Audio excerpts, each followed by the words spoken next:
This channel does not promote any violent, harmful, or illegal activities. All content provided by this channel is meant for an educational purpose only.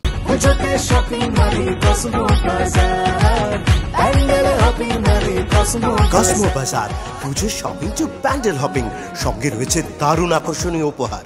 2023 টেটে পাশের হার নিয়ে এবারে প্রশ্ন তুললেন কেন্দ্রীয় শিক্ষা প্রতিমন্ত্রী।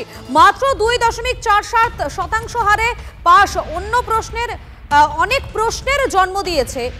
এর আগে এত পাশ করতো, এবারে এত কম কেন? তাহলে কি আগে জল মেশানো হতো, নাকি এবার চেপে দেওয়া হয়েছে, নাকি বেকার যুবকদের চাকরি দিতে চায় না সরকার? প্রশ্ন তুলেছেন সুকান্ত মজুমদার।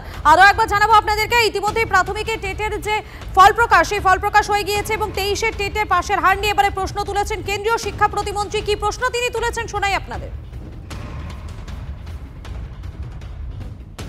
টেটের এই যে 2 পাস করা, এটা কিন্তু অনেক প্রশ্নের জন্ম দিয়েছে। এর আগে এত বেশি পার্সেন্টেজ পাস করতো, হঠাৎ করে 2 কেন হয়ে গেল? তাহলে কি আগেরগুলো জল মেশানো ছিল, নাকি এবারকারটা চেপে দেয়া হয়েছে? এই প্রশ্নগুলোর উত্তর কিন্তু বাংলার মানুষ খুঁজছে, বেকার যুবক সমাজ খুঁজছে। নাকি বেকার যুবকদেরকে চাকরি দেব না, এই মানসিকতা থেকে এটা করা হলো। আপনারা শুনলেন তিনি ঠিক কি বলেছেন। তার যে বক্তব্য যে মাত্র 2.47% পাশের হার, যা অনেক প্রশ্নের জন্ম দিয়েছে। তিনি বলছেন এর আগে এত পাশ করতো, তাহলে এবার এত কম কেন? তাহলে কি আগে জল মেশানো হতো, নাকি এবারে চেপে দেওয়া হয়েছে, নাকি বেকার যুবকদের চাকরি দিতে চায় না সরকার? প্রশ্ন তুলেছেন সুকান্ত মজুমদার। আরও একবার জানাই আপনাদেরকে, 2023 যে টেট, সেই টেটের ফল প্রকাশ হয়ে গিয়েছে এবং সেখানে পাশের হার নিয়ে এবারে প্রশ্ন তুলেছেন কেন্দ্রীয় শিক্ষা প্রতিমন্ত্রী সুকান্ত মজুমদার। তিনি বলছেন মাত্র 2.47% পাশের হার অনেক প্রশ্নের জন্ম দিয়েছে। কেন? এই বিষয়গুলোকে সামনে আনার জন্য তিনি যেমনটা বলছেন এর আগে এত পাশ করতো, তাহলে এই বছরে এত কম কেন পাশ করলো? তিনি বলছেন তাহলে কি আগে জল মেশানো হতো, নাকি এবারে চেপে দেওয়া হয়েছে, নাকি বেকার যুবকদের চাকরি দিতে চায় না সরকার? প্রশ্ন তুলেছেন সুকান্ত মজুমদার, কেন্দ্রীয় শিক্ষা প্রতিমন্ত্রী। 2023 যে টেট, সেই টেটে পাশের হার নিয়ে এবারে প্রশ্ন তুলেছেন কেন্দ্রীয় শিক্ষা প্রতিমন্ত্রী।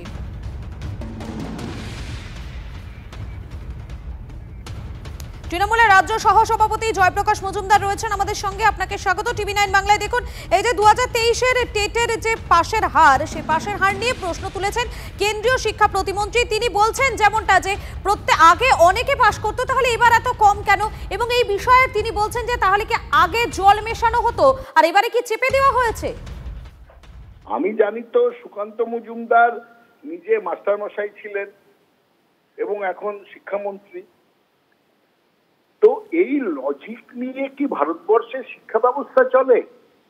উনি যখন মাস্টারমশাই ছিলেন তখন কি সমস্ত ক্ষেত্রে আগের পরীক্ষায় কত পার্সেন্টেজ পাস করেছে আর এখনকার পরীক্ষায় কত সংখ্যক পরীক্ষার্থী পাস করছে, সেইটা মিলিয়ে তারপরেতে ফল প্রকাশ করতেন?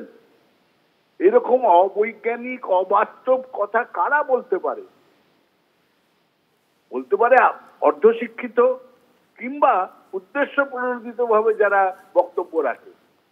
শিক্ষিত লোকরা ভারতবর্ষের যে কোনো পরীক্ষা নিয়ে কখনো আগের বছর আর এই বছর পার্সেন্টেজ কত পাস করলো সেই নিয়ে একটা রাজনৈতিক বক্তব্য তৈরি হতে পারে? আমি জানি না এর পেছনে লজিক কি হিসেবে দেবেন। কোনো লজিক কাজ করছে না ওনাদের মাথায়।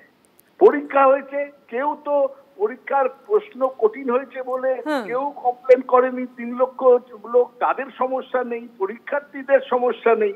যত সমস্যা পেট কামড়াচ্ছে এই বিজেপির নেতাদের, যে কোনো প্রশ্ন তুলতেই হবে। তাও আবার শিক্ষামন্ত্রী, যিনি পরীক্ষা ব্যবস্থার সঙ্গে যুক্ত, সারা ভারতবর্ষের শিক্ষা নীতির সঙ্গে যুক্ত, তিনি এই নীতি সারা ভারতবর্ষে ঘোষণা করতে পারবেন তো? যে কোনো পরীক্ষায় আগের সেই পরীক্ষায় যত পার্সেন্টেজ পাস করেছে সেইটার সঙ্গে সমতুল্য ভাবে পাস করাতে হবে। সম্পূর্ণ বোকা বোকা একটা প্রশ্ন রেখেছেন, কথা বলেছেন। একেবারেই ধন্যবাদ আপনাকে। আমাদের সঙ্গে ছিলেন জয়প্রকাশ মজুমদার এবং যে প্রশ্ন তুলেছেন সুকান্ত মজুমদার, তার পরিপ্রেক্ষিতে তিনি জবাবও দিয়েছেন। পুজোর আগে 2023 টেট পরীক্ষার ফল প্রকাশ করলো প্রাথমিক শিক্ষা পর্ষদ। একই দিনে চাকরির দাবিতে পথে নামলো 2022 টেটে পাশ করা অন্য চাকরি প্রার্থীরা। অপরদিকে সুপ্রিম নির্দেশে তৎপর হয়ে উঠেছে প্রাথমিক শিক্ষা পর্ষদ। পরীক্ষা হয়েছিল 2023 সালের 24শে ডিসেম্বর।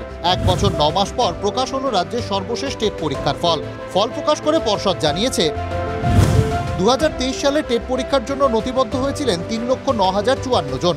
পরীক্ষায় বসেন 2,73,147 জন, যার মধ্যে পাশ করেছেন 6,754 জন। প্রথম 10-এ জায়গা পেয়েছেন 64 জন। 2022 সালেও টেটের ফল প্রকাশ হয়েছিল, কিন্তু তার নিয়োগ প্রক্রিয়া এখনো শুরু হয়নি। এবার 2023 সালের পরীক্ষার ফলও প্রকাশ হলো। দুয়ে মিলে এখন টেটে যোগ্য চাকরি প্রার্থীর সংখ্যা 63,754। অন্যদিকে শূন্য পদ 13,421। তাই এক একটি পদের জন্য লড়াই প্রায় 5 জন চাকরি প্রার্থীর। বুধবার যখন 2023-এর টেটের ফল প্রকাশ হলো, তখন বারাসাতে নিয়োগ ও শূন্যপদ বাড়ানোর দাবিতে পথে নামেন 2022-এর টেট পাশ করা চাকরি প্রার্থীরা। তাদের কাছে খবর ছিল তৃণমূলের শিক্ষা সেলের অনুষ্ঠানে উপস্থিত রয়েছেন রাজ্যের শিক্ষামন্ত্রী, কিন্তু অনুষ্ঠানে ছিলেন না ব্রাত্য বসু। 50,000 ভ্যাকান্সি চাই, প্রচুর দিন ধরে বঞ্চিত হয়ে আছি আমরা, বয়স শেষ। পুলিশের সঙ্গে একাধিকবার বচসায় জড়িয়ে পড়েন চাকরি প্রার্থীরা। গোটা রাজ্যের যুবক সমাজ, শিক্ষিত যুবকরা ফুঁসছে, যে কোনো সময় বিস্ফোরণ হবে। এটা করছে কিছু আল্ট্রা লেফট এবং বিজেপি সমর্থিত কিছু লোকজন, তারা রাজ্যের বিভিন্ন জায়গায় এই বিশৃঙ্খলা তৈরির চেষ্টা করছে। 2023-এর টেটের ফল প্রকাশের পাশাপাশি আরও একটি বিষয়ে তৎপর প্রাথমিক শিক্ষা পর্ষদ। সুপ্রিম কোর্ট নির্দেশ দিয়েছে টেট পাস না করে করা যাবে না প্রাথমিকে শিক্ষকতা। যারা টেট পাস করেননি তাদের 2 বছরের মধ্যে টেট পাস করতে হবে। যে শিক্ষকরা 5 বছরের মধ্যে অবসর নেবেন তাদের টেটে বসতে হবে না, তবে পদোন্নতির জন্য টেট উত্তীর্ণ হওয়া বাধ্যতামূলক। সর্বোচ্চ আদালতের নির্দেশের পর তৎপর পর্ষদ। জেলায় জেলায় প্রাথমিক শিক্ষকদের নিয়ে তথ্য তলব পর্ষদের। কতজনকে টেটে বসতে হবে, কবে জয়েনিং, কবে অবসর, জেলা থেকে 15 দিনের মধ্যে তথ্য তলব প্রাথমিক শিক্ষা পর্ষদের। টিচারকে অসুবিধা পড়তে হবে, যারা বয়স্ক টিচার ধরুন তাদের পড়াশোনার সঙ্গে সেভাবে যুক্ত নয়, তারা যাদের 50-52 বছর বয়স হয়ে গেছে তাদের একটু অসুবিধা হবে।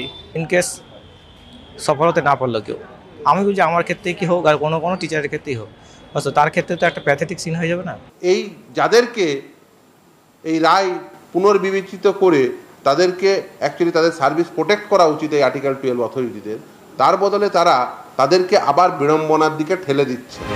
পরীক্ষা, ফল, নিয়োগ, পুজোর আগে আবারও সরগরম রাজ্যের প্রাথমিক শিক্ষা। Bureau report, TV9 Bangla.